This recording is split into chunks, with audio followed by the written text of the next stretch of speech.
Bonjour et bienvenue, aujourd'hui destination Kyoto.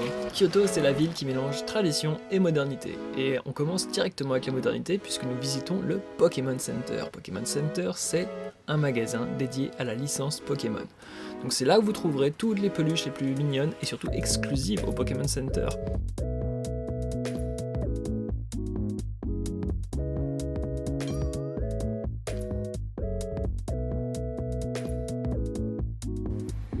Place à la tradition maintenant avec la visite du château Nijo. Donc c'est un château érigé en 1603 par Ieyasu Tokugawa, c'était un des shoguns du Japon féodal. C'est impressionnant d'un point de vue architectural et de décoration, et avec ces énormes cloches en cuivre. Et c'est également impressionnant par l'étendue du domaine et ses murs et cet agencement. Heureusement qu'il y a un plan parce qu'on peut facilement s'y perdre.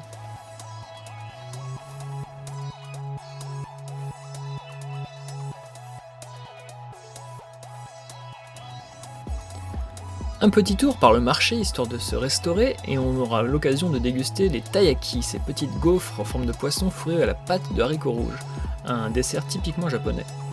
Il est également possible à Kyoto de louer des kimonos avec plein de boutiques tout le long des rues afin de pouvoir se rendre dans les différents sanctuaires et temples habillés traditionnellement. On va donc se rendre au temple Kyumizu, c'est un temple avec à côté un sanctuaire Shinto, et comme vous allez pouvoir le constater, on a eu de la chance, énormément de gens étaient en costume traditionnel pour se rendre dans ces lieux de culte.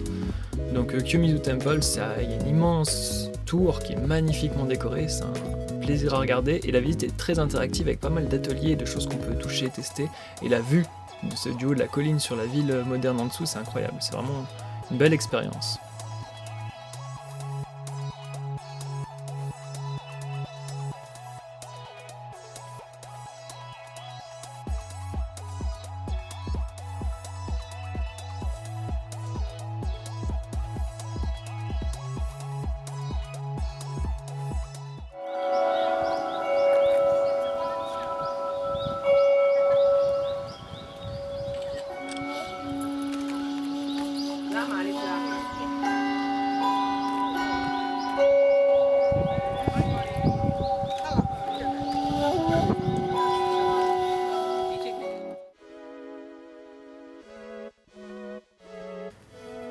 On poursuit la visite avec le sanctuaire Ekando Zenrin-ji, qui dispose d'un très beau parc avec ce lieu où vous pouvez faire des vœux et si vous arrivez à lancer la pièce sur la pierre, votre vœu sera exaucé.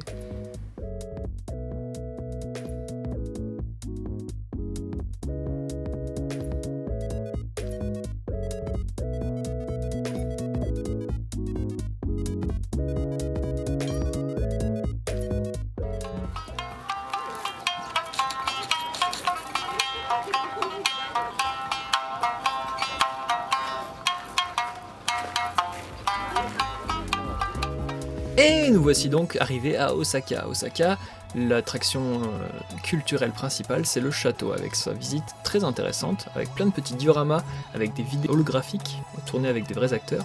Et cette visite qui se termine par l'apothéose, c'est cette vue sur la ville, tout en haut du château. Vraiment un élément à ne surtout pas manquer quand vous visitez Osaka.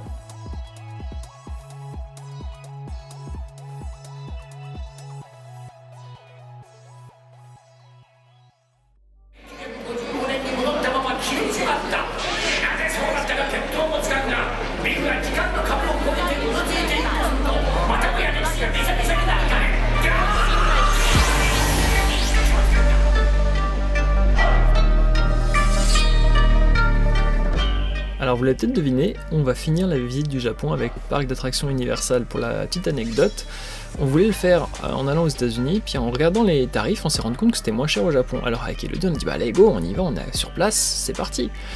Alors attention, disclaimer pour ceux qui ont envie de faire pareil, les spectacles ne sont pas sous-titrés. Comme la vidéo que vous venez de voir, il n'y a aucun sous-titre en anglais, c'est pour les japonais. Donc si vous y allez, c'est à vos risques et périls si vous ne pratiquez pas la langue. Sinon pour le reste, c'est un parc d'attractions comme j'imagine tous les Universal du monde, des attractions à thématique défi des studios.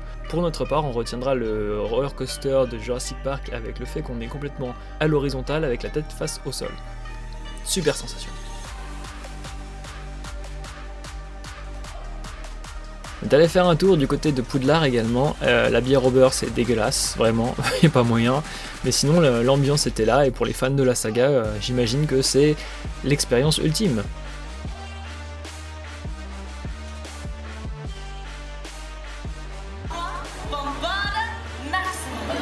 Shall we? 1, 2, 3, Bombada Maxima!